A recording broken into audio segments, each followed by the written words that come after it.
300 entreprises naissent tous les jours en Côte d'Ivoire. Malheureusement, au bout de 3 mois, c'est la chute libre pour beaucoup d'entre elles et quelques-unes seulement arrivent à se maintenir à flot. Pour aider ces entrepreneurs à continuer leur activité et à développer leur business, Live TV et Mansa Bank ont initié le programme Jeune Mansa pour promouvoir l'entrepreneuriat, coacher et financer des projets viables.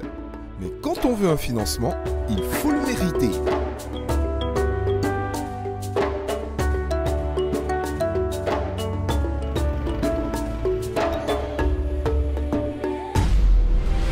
Neuf entreprises ont commencé cette aventure et aujourd'hui, il n'en reste plus que 6 à la quête du trône. Pour rappel, la semaine dernière, nos entrepreneurs ont eu droit à des formations. Oui, c'était comme à l'école et ils ont même eu leur examen final face au jury. Et ce n'était pas de la rigolade. À l'issue de la présentation de leur travail, c'est 14 musiques qui a quitté l'aventure. Pour cet épisode, 2 entreprises vont devoir nous quitter. C'est donc à chacun de faire de son mieux pour faire partie des 4 finalistes.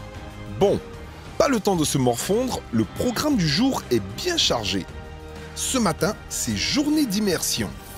Séparés en 2 équipes, nos candidats intégreront chacun une entreprise. L'une des équipes sera en immersion au siège de Orange Money et l'autre s'installera dans les locaux du prestigieux cabinet d'audit Deloitte. Au planning du jour, visite des locaux, entretien individuel, analyse de leur vision sur le recrutement de leur personnel et sur les innovations envisagées pour booster leurs activités. Vous êtes au sein du département des opérations. Bonjour. Ici, on a une autre partie de l'équipe qui s'occupe donc des réclamations. En l'occurrence, tout ce qui est déblocage de code secret. Alors ici, vous avez une équipe de contrôle.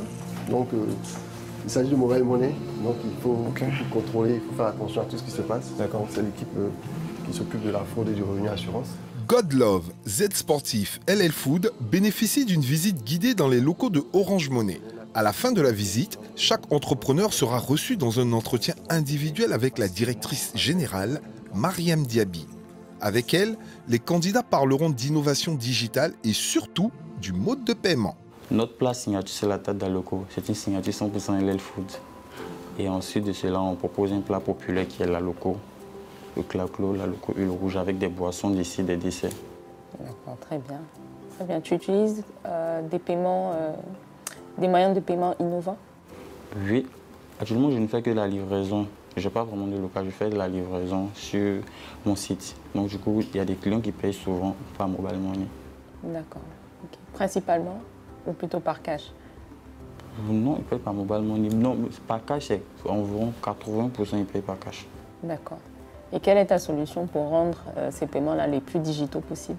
Intégrer Orange Money dans le paiement de mon entreprise. Au niveau, surtout si j'ai un restaurant, au niveau de la caisse. Tu es un opérateur digital. Oui. Donc comment tu intègres les paiements digitaux dans ton offre?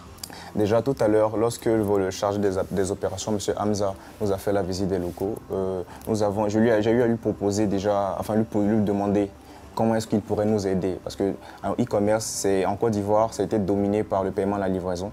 Ce que nous voulons avec le projet Mansa Jeune, c'est de pouvoir bénéficier du fonds pour avoir un stock. Et ce stock-là nous permettra d'implémenter une solution au niveau de notre site. Et nous avons déjà pensé à une solution avec Orange Money. Et nous avons déjà pris toutes les informations pour pouvoir implémenter cette solution sur notre site internet. Ta cible est partout en Côte d'Ivoire ou localisée? Pour le moment, notre cible, elle est régionale. Elle est basée dans la région de la Nawa. C'est parce qu'on n'arrive pas pour le moment à satisfaire cette première cible-là qu'on ne pense pas s'étendre.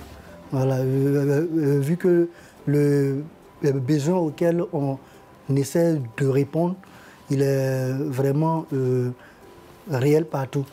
Donc on veut répondre aux besoins de la qualité, puis de la disponibilité de la protéine fermière. Voilà, donc c'est un besoin qui est réel partout. D'accord, parfait. Et comment tu fais pour être au plus proche de tes clients? D'accord, pour être au plus proche de nos clients, on utilise tous les canaux qui sont à portée de main, comme les réseaux sociaux, comme les prospections corps à corps, les distributions de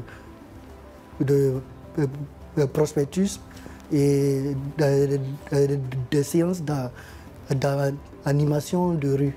Voilà, donc le tout mis ensemble nous permet d'introduire nos clients ou nos prospects dans notre système qui finira par aboutir à leur accession pour pouvoir être consommateurs de nos produits. D'accord. Et tu acceptes les paiements mobiles? Oui, vu qu'on a des points de vente, voilà, on accepte les paiements mobiles.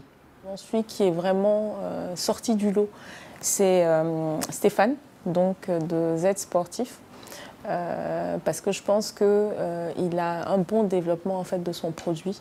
Il en a en fait toute la teneur, il connaît ses segments, il a une idée en fait de sa cible et pourquoi il l'approche, parce que développer sur du basketball c'est quand même assez particulier, là où le foot est quand même le sport qui prime. Ensuite, je pense qu'il développe aussi en fait des produits additionnels et donc ça c'est intéressant.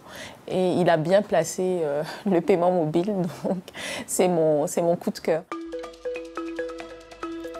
C'est maintenant au tour des entrepreneurs de Geodata, Meubles Africa et Dias SARL d'aller à la rencontre du cabinet international d'audit et conseil Deloitte.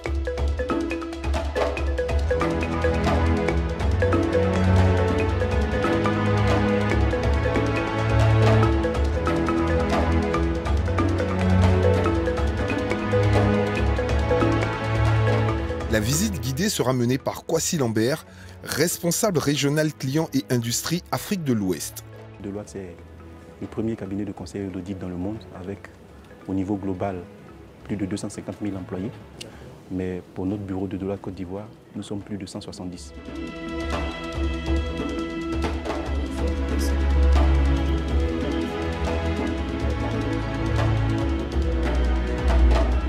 Ils seront ensuite interrogés sur les questions de gestion des ressources humaines par Micheline Koudou, responsable juridique au sein du cabinet. On va avoir un entretien sur les questions de gestion des ressources humaines. L'objectif étant de voir quelles sont vos compétences en matière de gestion des ressources humaines. Au sein d'une entreprise ou au sein de votre entreprise, comment arriverez-vous à identifier le bon employé pour un poste visé? Pendant l'entretien, on va plus se positionner sur la motivation et l'honnêteté que dégage le candidat. La motivation reste pour vous un point central dans le cadre d'un recrutement? Effectivement. D'accord. Mais en amont, qu'est-ce que vous êtes censé réaliser avant même de décider de faire un recrutement? Un recrutement. Déjà, on va identifier le besoin. D'accord. C'est-à-dire que face à la demande du marché, vu que c'est une activité très saisonnière, on va faire une étude sur la demande du marché, comparer avec notre capacité de production et ensuite prendre la décision de recruter ou pas. Alors maintenant, on est dans la phase où vous avez recruté un salarié, il travaille. Quelles sont selon vous les actions qui peuvent favoriser le bien-être des salariés au sein de votre entreprise spécifiquement, hein, pas d'un point de vue général?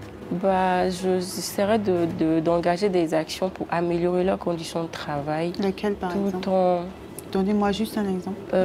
Par rapport à l'assurance santé déjà. D'accord, ok. Pour qu'ils puissent aller sereinement à l'hôpital pour leurs premiers soins. Et puis aussi peut-être au niveau de la formation, voir identifier les lacunes et voir comment est-ce qu'on peut améliorer ces lacunes-là. Comment est-ce que vous, au sein de vos activités, vous saurez identifier le bon salarié? Il faut déjà que cette personne-là ait le minimum répondre au minimum des cas de capacité intellectuelle pour occuper le poste qu'il doit occuper. Il faudrait qu'il y ait l'engouement, il faudrait qu'on sente que cette personne a envie de travailler. Elle ne veut pas travailler par dépit, mais par amour. Elle se propose pour ce poste parce qu'elle apprécie ce poste Elle apprécie le métier en lui-même. Voilà pourquoi elle se présente pour pouvoir occuper ce poste. D'accord. Quelle est votre démarche pour entreprendre un recrutement? La démarche serait de trouver des personnes qui sont attirées par tout ce qui est art, tout ce qui est artisanat, parce que c'est dans ce domaine-là que nous travaillons. Nous allons peut-être poster une annonce pour demander à des personnes qui se disent capables de pouvoir travailler dans ce domaine-là, de pouvoir être au contact des fournisseurs, de pouvoir être au contact des membres de l'artisanat. Et à l'issue de cela, nous allons échanger. Voici ces personnes-là correspondent et nous allons commencer à travailler ensemble. D'accord. Mon autre question, c'est sur la vie de votre entreprise. Quelles sont pour vous les innovations ou les actions qui peuvent vraiment améliorer le bien-être de vos salariés? Je dirais comme ça que oui. La première des choses, c'est la communication. Il faudrait qu'on ait une assez grande base de communication parce que c'est la communication qui est l'épicentre même de notre entreprise. C'est grâce à la communication que nous arrivons à attirer la clientèle pour pouvoir également faire du chiffre d'affaires, mais également permettre aux artisans de faire du chiffre d'affaires. Donc il faudrait d'abord que nous ayons une grande communication et également il faudrait qu'il y ait la convivialité au niveau de l'entreprise. Les personnes qui y travaillent se sentent à l'aise et puis bon. Au sein de votre entreprise, comment arriver à identifier le bon salarié, le bon employé? Pour ma part, identifier le bon salarié, c'est celui-là même qui s'implique dans la réussite des projets de l'entreprise. Et en phase de recrutement? Oui, en phase de recrutement. Comment identifier un bon employé, d'accord? Je pense beaucoup plus à la façon de travailler. C'est la première fois, le premier contact. Les questions seront orientées, bien sûr, sur le domaine dans lequel nous travaillons, pour voir sa compétence et puis aussi ses motivations. D'accord. Donc, en termes de vie sociale, vie d'entreprise, quelle action, quelle innovation pouvez-vous faire pour le bien-être de vos salariés? D'accord. L'innovation, il y a ce qu'on va appeler des sorties. Organiser des sorties détente pour le personnel sur peut-être chaque trimestre, chaque semestre en fonction des objectifs fixés, si jamais ils sont atteints. Et cette sortie détente-là ne sera pas que pour l'amusement, c'est-à-dire on va profiter de cette sortie ou bien profiter de cette détente-là pour demander à tout un chacun les ressentis, comment est-ce qu'ils voient l'avenir, qu'est-ce qu'ils proposent pour que la gestion des ressources humaines s'améliore et puis leur perspective pour pouvoir développer pouvoir atteindre les prochains objectifs. Et vous pensez que c'est pertinent en début d'activité de s'engager déjà sur ce qu'on appelle en général des team building, parce que c'est des sorties mais qui sont plus orientées travail. Est-ce que vous pensez qu'en démarrage d'activité, c'est quelque chose qui est pertinent pour vous ou vous le liez au développement? Pas forcément en démarrage, c'est quelque chose qu'on peut faire à long terme, mais de façon claire pour quelqu'un qui débute, pour pouvoir faire ce qu'on appelle le développement, comme vous l'avez dit tout à l'heure, comme on appelle l'épanouissement du personnel. Je pense à des formations, de sorte à montrer l'intérêt de l'entreprise envers ses employés. On a des candidats qui sont plus highlights que d'autres. Pour moi, ce que je retiens, ils ont tous une bonne vision de ce qu'ils entendent faire et ils ont quand même des notions sur la question de gestion des ressources humaines. Alors, lequel se démarque, c'est M. Habib. Voilà, il est très structuré, il est précis et il a dit quelque chose qui échappe aussi à beaucoup d'autres. Il a parlé de la vision. Et moi, pour moi, la vision, c'est le cœur. Après la vision, on a la motivation et puis après la technicité. On ne retrouve pas forcément ça dans une seule personne, mais déjà pour quelqu'un qui est entrepreneur, d'avoir ces trois critères comme qui pointe pour un recrutement, pour moi, c'est une bonne base. Bienvenue à la Villa Mansa. Ah, qu'est-ce qu'elle m'avait manqué, ma belle maison. Pour la suite, nous avons décidé d'apporter un peu de force à nos entrepreneurs avec la visite d'un mentor. Accueillons Madame Touré Massobé, présidente directrice générale de CITA, société ivoirienne de traitement d'anacarde. Pour faire plus court, c'est la reine de l'anacarde. Vous pouvez devenir des champions de demain, des mansards de demain. Il faut être endurant, il faut être visionnaire et puis il faut être passionné. Avec la passion, on y arrive. Tout le monde n'a pas cette force de traduire son rêve en réalité, en projet, en entreprise. Vous avez une grande responsabilité, donner envie aux autres jeunes de pouvoir entreprendre et d'être autonomes. La Côte d'Ivoire est premier producteur partout. Depuis 60 ans, il faut qu'on soit premier transformateur dans nos matières premières. C'est le défi que je me suis lancé et je me bats pour ça. Et je vous encourage à nous accompagner à prendre ce relais. On a tout ici en Côte d'Ivoire. On peut transformer. La terre est généreuse. Il faut apprendre à transformer. Je suis la première femme industrielle de la noix de cajou en Afrique de l'Ouest. Mais quand je venais, on me montrait du doigt avec mon classeur que j'avais toujours. La dame est passée chez vous, elle son classeur bleu. Elle est passionnée, elle parle, elle est passionnée, mais franchement, son affaire là, on n'y croit pas. Les femmes qui travaillent chez moi, il y en a 800. Et tous les niveaux. Tu peux ne pas aller à l'école et travailler dans une usine d'anacarde et sortir ton produit qui est vendu à l'étranger partout. On n'a aucun complexe. Les femmes sont intelligentes. C'est tout. C'est comme ça. C'est comme ça. On n'était même pas compté parmi les pays africains producteurs de noix de cajou. C'était la Guinée-Bissau qui avait 100 000 tonnes et qui était considéré comme le premier pays producteur de la noix de cajou africaine. Donc quand j'ai vu ça et j'ai vu que c'était bon, je suis revenue, j'ai déposé ma démission chez mon patron. Et ils ont pris même des psychologues parce qu'elles pètent un peu les plombs. Au moment qu'on vous fait confiance, madame. Et je suis partie, personne n'a donné 5 francs, mais le soutien important, ça aussi j'avais oublié de vous dire, le soutien important de vos parents, de vos familles. Si vous êtes marié, votre épouse, votre époux, vos enfants, ils sont très importants chez vous. Parce que leurs conseils sont très importants, c'est plus que de l'or. Ce soutien moral, même si ce n'est pas financier, c'est très important. Je ne fais pas 5 hectares. Quand j'ai fait 5 hectares, il faut attendre 4 ans. Je vous ai parlé de patience. J'ai attendu 4 ans. La première récolte, je n'ai pas vendu 1 kilo. J'ai fait l'échantillonnage avec les techniques de planting, même en langue locale, pour expliquer à nos parents. Quand j'ai dit on ne brille pas seul, c'est de ça aussi qu'il s'agit. J'aurais pu faire seul, mais j'ai vu que seul je ne pouvais pas. C'est ensemble qu'on va arriver. Donc si aujourd'hui la Côte d'Ivoire est premier producteur mondial de la noix de cajou, c'est à force de travail des braves paysans ivoiriens. Ce n'est pas venu d'ailleurs. Et ça, toute modestie mise à part, je vais dire que la Côte d'Ivoire est des vagabonds comme nous, des gens sans voix comme nous, pour mettre à la disposition notre petite intelligence. Pour moi, c'était juste waouh.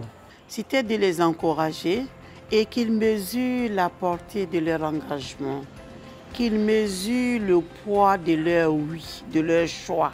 Parce qu'entreprendre, c'est un choix. Et quand on a choisi, il faut l'assumer. Elle nous a appris que avoir une entreprise, ce n'est pas seulement une idée et des chiffres, c'est aussi beaucoup de valeurs à partager. Surtout son anecdote qu'elle a partagée avec nous, sur le fait qu'elle a elle-même chargé des conteneurs au port avec son mari, ce qui m'a beaucoup marqué pour une chef d'entreprise.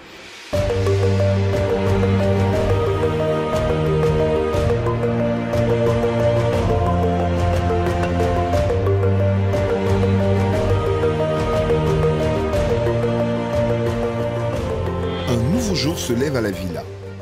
Après l'immersion au sein du cabinet Deloitte et Orange Money et un partage d'expériences d'entrepreneur à entrepreneur, c'est le moment pour nos candidats de répondre aux questions de nos jurés. La Voix tient à préciser que nos membres du jury ont préalablement visionné les vidéos des entretiens individuels des candidats. Entretiens sur lesquels ils s'appuieront pour interroger les candidats sur leur politique managériale et leurs innovations en termes de solutions de paiement. Et qui dit membre du jury dit élimination. Donc aujourd'hui, on a 2 à éliminer. Jusque-là, je n'ai pas encore goûté à cette fameuse tarte d'Aloco. J'ai une petite question parce qu'en regardant la vidéo, je me suis rendu compte, les plats qui vont faire partie du fast-food, il y a la tarte à la loco, il y a la loco, il y a le claclo. Quelle sera la fréquence de variété ou d'innovation en ce qui concerne les menus dans le fast-food? On a notre innovation qui est la tarte d'Aloco et puis proposer maintenant ce qui est déjà populaire ici, qui est la loco. Mettons la fréquence d'innovation, on a déjà une société de recherche et développement qui fait nos plats. Donc on a déjà un sandwich qu'on a déjà élaboré, qui sera présenté aussi dans le restaurant. Mais c'est ça, après 6 mois, le lancement du restaurant. Le restaurant, où et quand vous comptez l'ouvrir, le premier? Parce que vous avez parlé de chaîne, mais le premier, c'est quoi le plan et c'est quoi votre budget d'investissement pour le premier? Le premier restaurant, on compte l'ouvrir ici à Abidjan, à Cocody. À Cocody, et le budget d'investissement, c'est un budget de 20 millions de francs. On veut choisir une zone où ça y a notre clientèle, c'est-à-dire proche d'une école, des lieux de travail. Vous souhaitez faire un fast-food, mais vous ne savez pas encore où vous allez le placer. Qu'est-ce que vous avez retenu de tout cela? Et comment est-ce que vous comptez l'intégrer justement dans votre modèle final? Et ça nous permet de diversifier nos moyens de paiement avec l'option paiement en ligne. Ensuite, on peut payer les salaires et les primes via le web Orange Money. D'accord. La solution que nous adoptons actuellement, on a un système de paiement de point de vente. C'est une application qu'on utilise pour faire les paiements. Mais vu l'innovation que Orange Money m'a proposée, on a vu intégrer ça dessus parce que Orange Money est beaucoup utilisé par les Ivoiriens. Donc on aimerait intégrer ça pour faciliter le paiement en ligne et aussi au point de vente au restaurant. Vous êtes à 80% de cash. Quel est votre objectif en pourcentage? 70%. 70% de mobile payment. Mobile money, à cause du service traçabilité qu'on nous a présenté à Orange Money. Au bout de combien de temps? Décidément, la visite chez Orange Money a donné des idées à notre gérant. Ne lui reste qu'à transformer ces idées en un vrai projet. Au bout de combien de temps après votre date d'ouverture? Peut-être au bout de 3 mois. Vous ouvrez quand? On compte ouvrir en été. J'ai pas l'impression que vous ayez compris qu'il vous faut un degré de recherche à votre niveau pour pouvoir lancer votre activité. Vous devez avoir un plan qui soit clairement tracé. Nous avons l'intention d'ouvrir une boutique 1 en zone X. Nous avons l'intention d'ouvrir à la date T en juin. Donnez des dates, soyez clairs. On ne peut pas donner de l'argent à quelqu'un qui ne sait pas où il va et qui ne dit pas clairement où il va. Pour faire court, hein, là maintenant on a passé le cap de l'idée. On a compris. Ce qui nous a tous séduits, je pense, c'était l'idée. Maintenant, il faut transformer cette idée en un vrai projet. Quelque chose qui puisse s'exécuter. Très bien. Allez, bon courage pour la suite. Merci beaucoup. Merci. À bientôt. J'ai l'impression qu'il doute de plus en plus. Mais oui. C'est extraordinaire. Je comprends pas. Il était très enthousiaste. Au début? Oui. On a senti... Il y a plein d'énergie. Ce qui se passe, c'est l'absence de structure. Pour moi, c'est également l'absence de conviction et l'absence de passion. Vous savez, on vend un projet quand on le vit, quand on le comprend, quand il est notre raison d'être. On est quand même à une étape assez critique. On est passé de l'idée merveilleuse qu'on nous a vendue à l'étape de projet. Et c'est cette transition qu'il faut que tout le monde comprenne.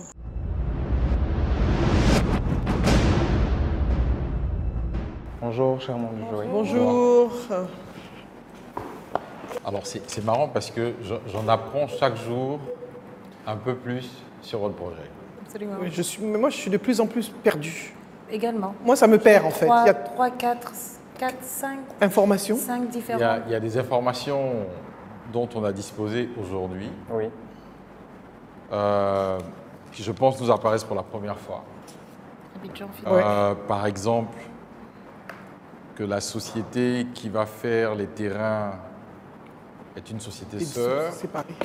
Non. C'est ce qui... Non, c'est la société de distribution. Non, c'est ce que je précise déjà, ce que j'ai entendu. Si. Ok. J'ai entendu, c'est une société sœur qui va faire les terrains. Blablabla. Ça, c'est la première chose.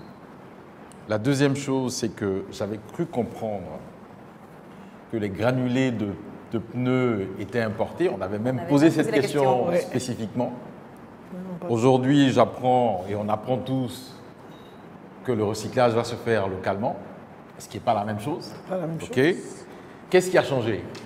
Le projet a-t-il évolué depuis qu'on a commencé? Y a-t-il des éléments qu'on ne sait pas aujourd'hui apprécier par rapport à la finalité? Où est-ce qu'on en est exactement? Apparemment, Z Sportif a perdu le chemin de la cohérence. Heureusement que nos jurés ne perdent pas le nord.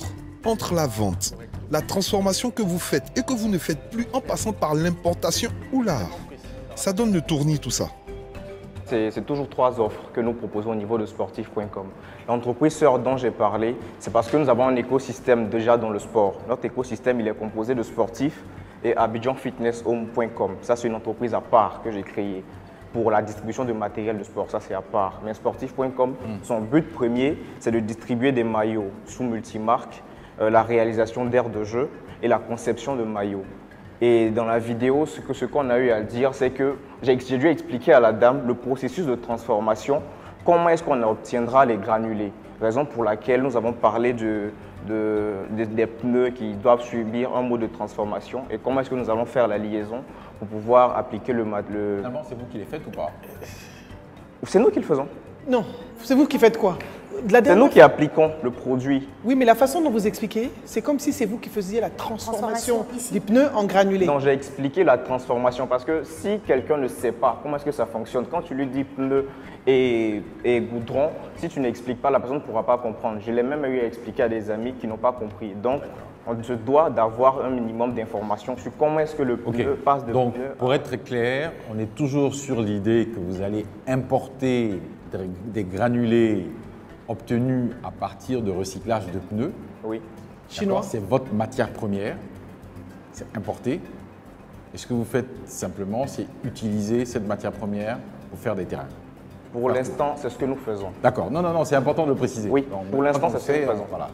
Sur quel projet vous allez investir en priorité? Parce que vous avez énormément de projets. Je vous ai présenté lors de ma précédente présentation, je vais présenter les différents produits, notamment les chaussures de basketball et de football. C'est ça notre projet phare. Et c'est sur ce produit-là que nous avons toutes les études et toutes les statistiques qui nous montrent comment est-ce que ce produit se comporte sur le marché ivoirien. Vous n'avez pas répondu à ma question. Si vous avez de l'argent, demain on vous investit, allez droit au but. Sur quoi vous investissez en priorité? Ne me parlez pas d'études de marché. Achat de chaussures et maillots de basketball. Professeur Zukuba Opoku Ange Stéphane, les études, ce n'est plus pour notre jury. Je pense que quand vous avez fait mention des chaussures, on vous a parlé du t-shirt. Oui. Vous avez rebondi en disant que ça serait fait localement. Donc Oui. il y aurait une valeur ajoutée Oui. et un impact réel pour les Ivoiriens et pour tout le reste de l'Afrique, de manière à ce que vous puissiez vendre dans la sous-région. Je suis très confuse. Ok, très bien. Merci beaucoup. Ok. Voilà. Merci. Merci. À force de vouloir tout faire en même temps, il y a une dispersion des ressources et il y a une dispersion de focus en fait. Il a besoin de reconstituer son stock. Son besoin à lui, il est ça. Je veux même pas... C'est-à-dire, tout ce que j'ai entendu avant et après, ça ressemble en fait à de l'embellissement. Exactement. Voilà. Qui Mais c'est finit par le perdre. Tout à fait. D'accord. Tout à fait. Alors que son besoin, il est simple. Il a juste acheter du besoin matériel parce que je me d'avoir fais un de peu l'argent. d'argent. Exactement, pour acheter de voilà. J'achète, je vends, Point. je fais de la Donc, marge. j'achète, je revends, je fais ma marge. Comme le font les grandes Voilà. enseignes. Il y a un besoin. Exactement. Et voilà, c'est pas compliqué. Les projets sont changeants. On a l'impression qu'ils sont juste allés en insertion et que tout ce qui leur a été dit, ils n'ont pas réussi à vraiment faire la balance et le mix entre ce qui leur a été donné comme conseils et recommandations et leur entreprise en tant que telle, ce qui signifie en fait qu'ils ne comprennent pas vraiment leur projet. On ne peut pas être un entrepreneur, faire tout seul, sinon on a un Dropbox, donc une boîte où il n'y a rien du tout. Mais l'idée pour nous, c'est de construire, d'accompagner des personnes qui seraient beaucoup plus fières de vendre leur projet. Donc c'est important pour nous aujourd'hui, suite aux différents parcours de formation et d'accompagnement qu'ils ont reçus, d'être pointilleux parce qu'on se dit qu'ils ont eu ces formations et il est important de montrer leurs acquis.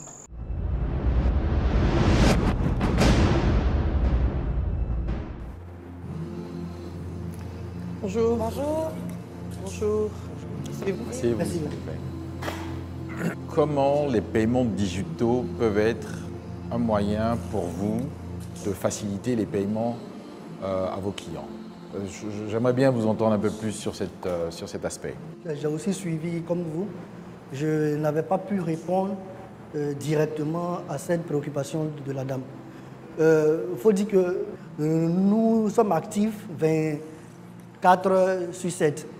Donc il y a des clients ou des personnes qui ont le besoin, mais n'ont pas la liquidité, surtout les clients nocturnes. Donc le paiement mobile fera qu'on ne pourra pas refuser ou perdre des clients qui n'ont pas l'espèce. On s'adaptera à tous les moyens ou à tous les modes de paiement. Et là, également aujourd'hui, presque tous les clients ont des comptes mobile monnaie. Donc si on va livrer un client qui est à l'autre bout de la ville et que le livreur n'a pas prévu ou le client n'a pas de monnaie, parce qu'il y a souvent des cas de 100 francs et plus. Donc c'est encore plus idéal ou plus aisé qu'on fasse un paiement mobile. Ça nous fait un gain de temps et ça fait que le client derrière, il ne se sent pas frustré, parce que venir et puis dire à un client comme tu n'as pas l'espèce, on n'arrivera pas à te livrer, c'est un peu frustrant. Donc vous être en 100% cash? Oui. Voilà, c'est ça que je voulais savoir. Voilà. Là aussi, ça a aussi son explication du fait que nous sommes dans une zone où le taux d'alphabétisation n'est pas aussi énorme. Donc, les clients le plus souvent sont peut-être des ménagères et autres. Vous avez parlé de responsabilité sur l'environnement et sur les personnes. Donc si vous savez que cette population n'est peut-être pas prête, parce que vous l'avez dit, mais comme on vous le dit, la tendance actuelle, c'est la dématérialisation. Qu'est-ce que vous allez faire pour permettre à cette population, qui est votre clientèle, d'accéder à ces méthodes de paiement? D'accord, donc... Excusez-moi, je vais juste compléter ce qu'elle a dit. D'accord. Donc elle vous a demandé ce que vous allez faire, en tenant compte de la tendance qu'il y a plus en plus de banques mobiles, et ça permet aux personnes, puisque vous voulez avoir de l'impact, de ne pas manipuler du cash, donc de les sécuriser, mais aussi peut-être si vous avez des revendeurs, ces revendeurs-là, leurs marges peuvent être gardées sur des wallets digitaux, et ça leur permet de racheter chez vous, de faire du saving, de l'épargne. C'est pour juste introduire cette autre communication dans notre système d'implication de la clientèle sur le choix. Non, ce n'est pas la communication. Vous n'avez pas besoin d'y répondre maintenant. D'accord. Mais intégrez-le dans la suite du projet. Ok. D'accord? Si vous êtes encore là, bien sûr. Votre cible, ce n'est pas simplement la zone dans laquelle vous êtes. D'accord? Il faut être un peu plus ambitieux que cela. Donc, à partir de cet instant-là, il faut que vos clients aient la capacité de payer, qu'ils soient physiquement dans votre lieu de production ou pas. Et c'est dans ce contexte-là que les moyens digitaux entrent en ligne de compte. Donc, intégrez-le dès maintenant dans la conception de votre projet pour que justement il soit attractif pour une palette de clients beaucoup plus large. Sinon, vous restreignez automatiquement le nombre de personnes qui peuvent y accéder. Vous êtes à Soubré en ce moment. Oui, effectivement. Et quand je vous ai entendu, j'ai eu l'impression que vous vouliez juste rester à Soubré. Donc c'est peut-être pour ça que je suis un peu... Non, mais ça c'est aujourd'hui, alors que la dernière fois, la présentation que vous avez faite, vous étiez même à Boaké, vous étiez dans toute la Côte d'Ivoire, et là vous allez grandir, les zones... Et là vous êtes allé en arrière. Et là je vous vois simplement... Soyez un peu plus ambitieux. Voilà, redevenez ambitieux comme vous l'étiez. C'est bien ça, effectivement. Sauf que on estime au fait Mais qu'est-ce qui t'arrive, mon gars? Le marché local. Vous n'allez tout de même pas priver la Côte d'Ivoire de si beaux projets? La Nawa, oui, mais pourquoi pas le poulet gbeke? Ne dites plus rien. Voilà. Réfléchissez juste à comment est-ce que vous allez... Voilà, réfléchissez. Voilà. C'est compris. Merci beaucoup. Okay. Merci. Merci. Bonne chance. Merci. J'ai l'impression qu'on fait 5 pas en avant et 10 pas en arrière. Je sais pas. Non, mais c'est un exercice. C'est pas évident. Hein. C'est un exercice intéressant. Et je crois que la progressivité est intéressante. Parce que justement, on voit bien que c'est pas linéaire. Un peu d'ambition ne lui ferait pas de mal. Ouais.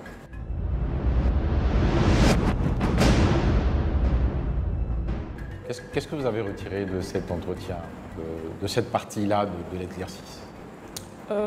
Déjà, et surtout, comment est-ce que ça peut vous être vraiment utile pour votre projet?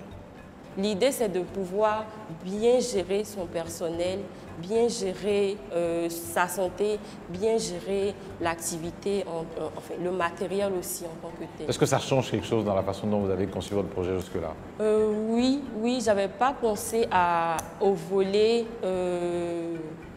déclaration sociale, volet assurance. Vous avez dit l'autre jour, vous avez 4 ou 5 employés, c'est ça? Oui. C'est des employés permanents ou... On travaille ensemble de façon permanente, mais quand il y a les activités, eux aussi, ils ont des gens qu'ils embauchent, par exemple, de façon contractuelle. Dans la confection de peluches, il y a celui qui découpe, par exemple, le pagne, il y a celui qui fait la couture, il y a celui qui fait le rembourrage. Donc, il y a toute une équipe aussi derrière ces 4 personnes piliers avec lesquelles je travaille. Et pour le livre aussi, j'ai des gens qui gèrent tout ce qui est test. Il y a une autre équipe qui gère les illustrations. Et puis, bon, on part derrière, je gère la communication, le marketing, la recherche de marché sur le terrain. Il y a combien de gens pour le livre? Parce que... 2 personnes. Deloitte vous a dit exactement ce qu'il faut voir. Vous êtes entrepreneur, vous allez rentrer dans ce monde, vous allez avoir votre projet mis en place. Quelles seront vos attentes de vos collaborateurs au quotidien? Un client qui n'est pas satisfait de son produit, c'est en amont 1000 clients qu'on aura perdu. Mademoiselle Hassana, attention, vous avez 3 minutes pour redescendre. Charles Key Voice. Ah, je ne pouvais pas laisser passer celle-là. C'était une punchline épique. Bref, Hassana, respire et dis-nous comment tu comptes valoriser tes employés. Non seulement je vais essayer de les mettre à l'aise, les sécuriser. Ça veut dire quoi, les mettre à l'aise? Les mettre à l'aise, les déclarations à la CNPS, l'assurance maladie. Oui, d'accord. Au-delà de tout ça, parce que ça, c'est ce que Deloitte vous a dit. Au-delà de tout ça, qu'est-ce que vous allez faire pour vous assurer que vous valorisez les personnes qui travaillent avec vous?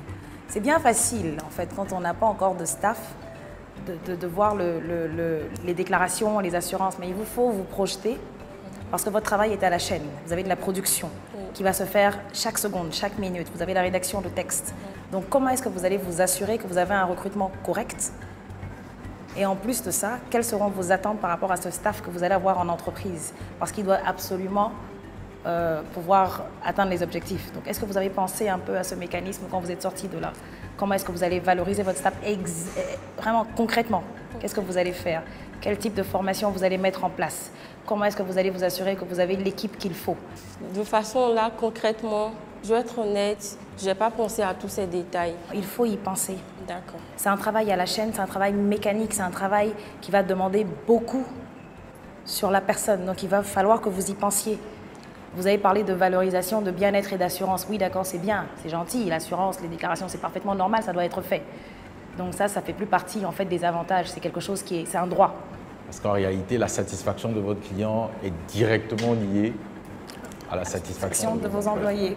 Réfléchissez à comment vous pouvez valoriser l'humain dans le contexte de travail de façon très simple, avec des petites actions qui ne sont pas compliquées à mettre en œuvre. Voilà, merci beaucoup.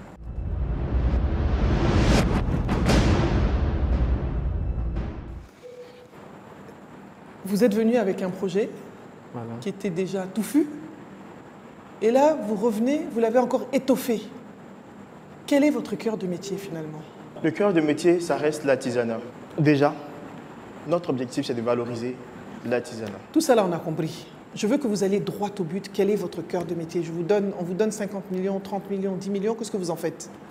Déjà, lorsqu'on reçoit l'argent, on a notre plateforme qui existe. Nous avons pour intention de mener une grande communication pour que cette plateforme-là ait le summum de communication que ce qu'on a actuellement. Que notre communication, la communication de la plateforme soit des plus élevées. Et ensuite, nous allons vers les fournisseurs pour pouvoir, à la longue, si nous avons le financement, à la longue, nous-mêmes nous approvisionner en produits d'art et puis pouvoir nous-mêmes aussi placer aussi sur la plateforme pour pouvoir y vendre. Non seulement leur donner de la visibilité, leur permettant de faire du chiffre d'affaires, mais également à la longue, on a pour intention nous-mêmes d'être un peu des producteurs également. Produire nous-mêmes nos propres meubles. Vous ne savez pas encore ce que vous allez faire. Vous avez une intention, mais on vous donne 50 millions aujourd'hui, vous ne savez pas encore ce que vous allez en faire. C'est-à-dire ce qu'on va faire lorsqu'on recevra l'argent automatiquement. C'est la question C'est qu'on la vient de question qui poser. a été posée. Ah d'accord. Et il a dit qu'il allait faire de la communication. Bon, déjà, une des choses que nous allons faire, c'est de créer un site internet. Parce que nous n'avons pas de site internet. Quelle est la plateforme qui existe déjà? C'est Meubles Africa. C'est pas un site internet? Non, pas Facebook. Donc les 50 millions, vous alliez prendre pour mettre sur Facebook? Non, pas sur Facebook. Non, parce que votre collègue, il a dit tout de suite que dès qu'il reçoit l'argent, il fait de la communication. Parce que la plateforme existe. Oui, on fera de Facebook. Oui, on fera de la communication déjà.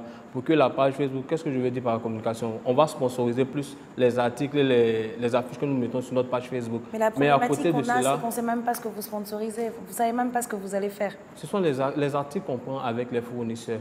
Déjà, notre objectif en premier, c'est de valoriser l'art et la culture. D'accord? Par quoi ça va passer? Ça va passer déjà par valoriser ce que nous avons comme objet d'art en Côte d'Ivoire. Nos fournisseurs... Non, excusez-moi, je vais vous couper.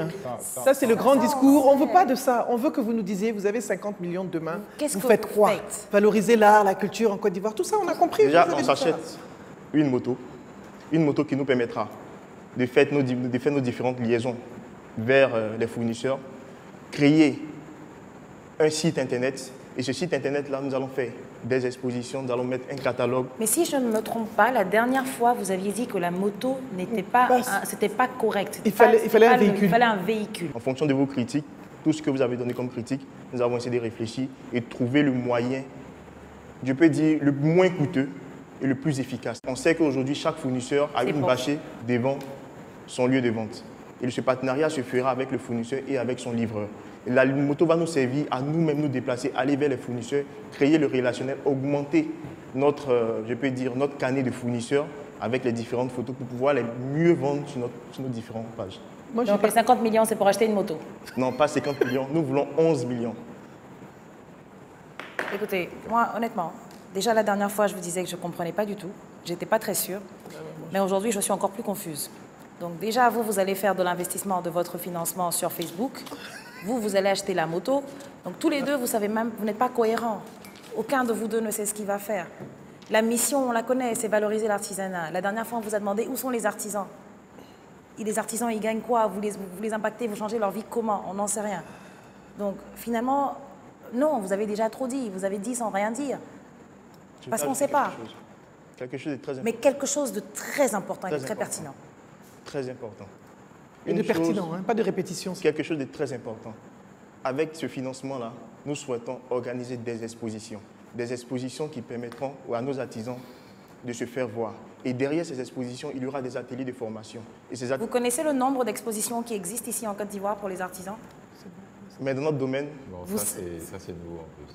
Oui, vous savez qu'il y en a. Donc en fait, vous, chaque fois que vous êtes là, chaque seconde, il y a quelque chose de nouveau. Le CAVA, c'est un centre d'exposition. C'est un centre d'exposition. Comment? Le CAVA, c'est un centre d'exposition. On en a parlé la semaine dernière. Ils font des expositions. Moi, j'ai besoin de choses made in Côte d'Ivoire. J'ai des artisans là-bas avec qui je travaille. Tranquillement. Ils me font mes tables. Ils exposent. Comme elle dit, il y a des expositions tous les week-ends sur de l'artisanat. Sur de l'artisanat. Et c'est pour ça que c'était important. Et pour nous, c'était intéressant de savoir que vous vouliez réellement valoriser l'artisanat d'une autre manière. Exactement. Mais on se rend compte que vous ne savez même pas ce que vous voulez faire. Vous ne savez pas du tout. Donc, je suis désolée, c'est compliqué. Maintenant, vous parlez de recrutement, vous parlez de recruter par amour. Recruter par amour. On paye pas non plus ça, ses dettes pour et une ses innovation, par amour. c'en est une. Parce que c'est quelque chose qu'on a à faire. Ici, on doit vous demander aujourd'hui, bon, on vous donne le financement. Quel serait votre besoin en collaborateur? Oui, levez pas la main, c'est à vous que je parle. Déjà recruter un comptable. Comment? Déjà recruter un comptable. Ok.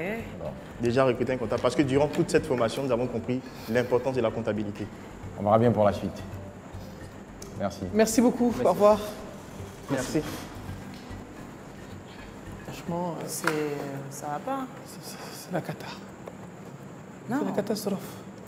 Donc, on va prendre le comptable, on va prendre la moto, on va faire sur Facebook. On va recruter par amour. On va recruter par amour. On chante tout ça, on ne sait même pas ce que l'artisan est là. Et on veut impacter l'environnement. Mais le constant est le même, en fait, pour tous, c'est qu'ils veulent tout faire, régler différent, tous les problèmes en même temps. Un problème de formation, un problème... Alors que la plateforme, c'était une excellente idée. Le projet de départ est très bon. Mais le fait de vouloir trop en faire... La plateforme est C'est une très belle idée. Mais je sais pas. C'est pour ça qu'ils sont... Ça vient régler la problématique. Des exposants. Faut croire que l'amour entre Meubles Africa et les membres du jury n'est pas au beau fixe. Exactement. Juste là, il a dit on va faire on va améliorer la plateforme. Voilà. Je pensais qu'il parlait de la plateforme. Il a parlé de Facebook. C'est pour ça qu'il a dit Facebook. Non, ça m'a tué. Ça m'a achevé. Et la dernière fois, il parlait de sites sécurisés. Ils n'en ont plus parlé aujourd'hui. On va parler de ça. Très bien, ils ne sont pas prêts. Ils ne sont pas prêts. Quand on pitch auprès des investisseurs, il y a des détails qui sont inutiles, il y a des détails qui sont superflus.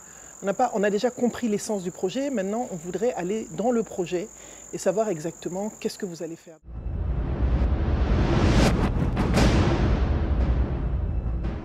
Bonsoir, cher Bonjour. Bonsoir. Vous avez parlé de vision. Comment est-ce que vous allez vous assurer en fait que votre vision est clairement communiquée à ce collaborateur pour qu'il puisse aller dans la même ligne que vous? Je me dis que lors de l'entretien, il y aura un échange sur lequel les objectifs, la vision de Géodata sera exposée. Notre objectif à long terme, comme on l'a dit depuis le début, c'est d'arriver à la création d'une chaîne de traitement de drones made in Côte d'Ivoire. Donc effectivement, les personnes qu'on va recruter, il faut que ces personnes-là aient cette ambition-là, de créer quelque chose qui va sortir de cette entreprise, mais qui sera du fait de tout le monde en fait. Dernière question avant que je vous passe Vous avez dit les team building. J'ai eu un moment, quand elle vous a demandé pourquoi est-ce que vous n'allez pas faire les team building au démarrage, j'ai eu la sensation que vous vouliez dire oui, que ce serait une bonne idée pour vous de les faire au démarrage, mais je ne sais pas, j'ai cru comprendre que vous vouliez aller dans son sens et vous avez répondu non, ou je me trompe. À la base, lorsqu'elle m'a posé la question, je m'étais projeté en fait. J'ai pensé que la question était déjà pour une société qui était déjà établie. À la base, si Géodata arrive à un certain niveau, comment est-ce que Géodata récompenserait ses employés? Et immédiatement, c'est ce qui m'est venu à la tête, présenter le team building. Effectivement, après, j'ai changé d'avis parce que pour une jeune entreprise qui démarre, c'est vrai que les team building sont quand même assez coûteux. Et ça va dépendre aussi du nombre d'employés qu'on a. Donc, de façon simple, je me dis que pour une entreprise qui démarre, il y a forcément d'autres moyens de récompenser ses collaborateurs ou les membres de son équipe. Pas forcément d'organiser un grand team building à Assini, mais on peut quand même organiser peut-être un dîner ou bien un agapé où on va se retrouver entre nous. Et puis, à la fois, on aura cette partie pour se distraire, mais on aura aussi l'occasion d'échanger sur les perspectives de l'entreprise. Si vous voyez, mes deux questions elles sont liées. Je vous ai parlé de la vision et je vous ai parlé du team building. Vraiment, petit conseil, c'est important d'avoir un moment avec ses équipes. D'accord. En fonction de, je pense que les autres membres du jury vous poseront certainement les questions sur le recrutement que vous voulez faire, mais c'est important d'avoir une certaine culture et une identité pour votre entreprise. Et j'aurais vraiment souhaité vous entendre dire oui au démarrage. Ça n'a pas besoin d'être une sortie détente. Ça peut être même un partage d'atchéké poisson ensemble. Ne serait-ce que parfait, Linda. De l'atchéké au poisson, c'est excellent. Je d'accorise. Monsieur Géodata, vive le team building. Le collaborateur que vous recrutez immédiatement cette vision la comprend. D'accord. Vous avez combien d'employés aujourd'hui? Je dirais que... Est-ce que vous avez des employés déjà? On a un seul consultant. On a un consultant, plus mes 3 associés. D'accord. Et à terme, dans le court terme, dans le court terme, mois qui viennent? Environ une quinzaine.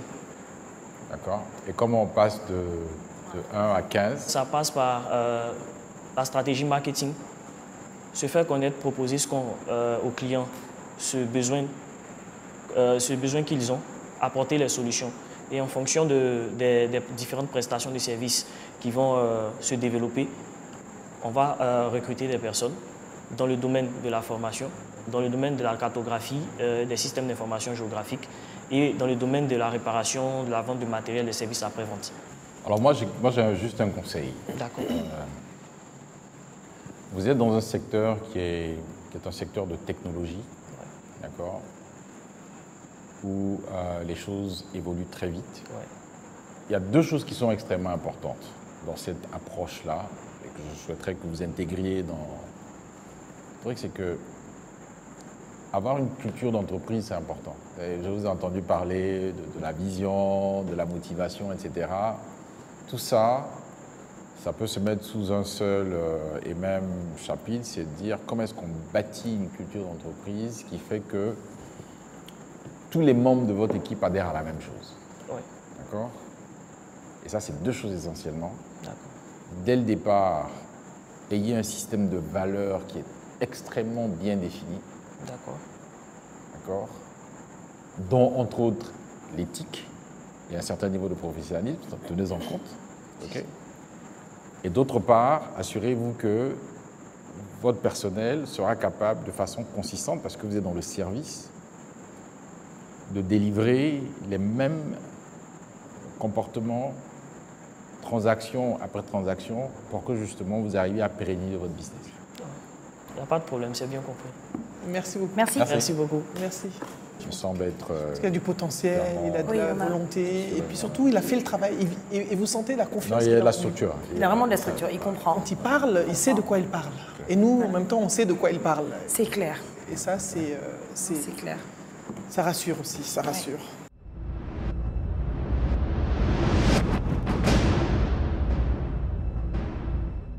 Toujours stressé, mais je garde la foi. Je suis serein parce que, quel que soit le résultat, je n'aurais pas perdu. Nous sommes sur la dernière ligne droite de cette aventure.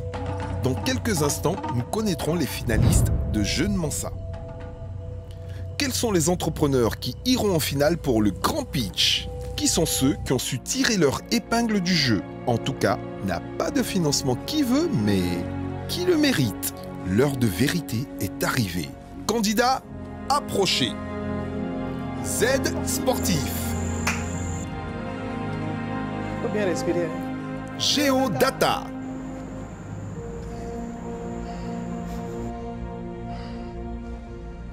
Dias SRL. God Love.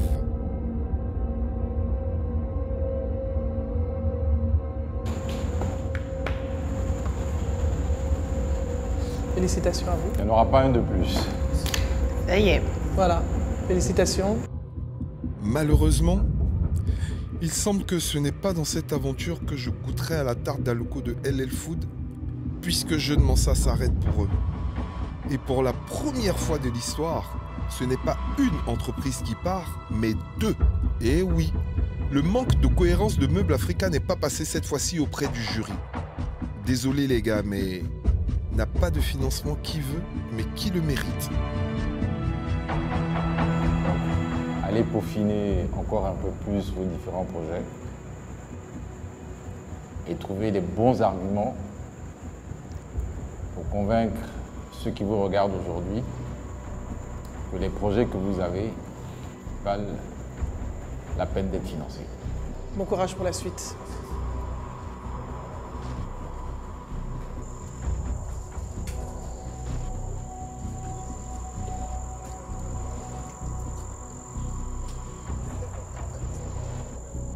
J'avoue avoir eu des sueurs froides. Vous savez, nous sommes partis d'une quinzaine de projets au départ, nous en sommes à 4. Ceux qui sont encore dans la course sont ceux qui, à mon avis, sont restés relativement constants sur leur approche, qui ont fait la démonstration d'une certaine structuration et surtout qui vivent leur projet. Ce qui n'a pas marché, selon moi, en toute sincérité, c'est au niveau de la structure du projet. C'est la critique majeure que nous avons reçue de la part du jury. Effectivement, notre projet il est bon. Je crois en ce projet-là. Je suis convaincu que ce projet il est porteur. Mais ce qui a manqué, c'est au niveau de la structure. On était focalisé sur plusieurs choses à la fois. On était dispersés. Et ça a été vraiment un problème pour nous. Ils ont été juste dans leur prise de décision. Je n'ai pas su être convaincant, porter mon projet haut et puis savoir avec exactitude ce que je comptais faire. C'est une journée qui s'achève. Bon, elle n'a pas été belle pour tout le monde. Il ne reste plus que 4 entreprises. Waouh! Nos 4 finalistes sont si près du but. La semaine prochaine, une épreuve ultime les attend. Le pitch final. Qui méritera le trône du Jeune Mensa? Rendez-vous samedi prochain pour le savoir. D'ici là, permettez-moi de vous rappeler encore une fois que n'a pas de financement qui veut, mais qui le mérite.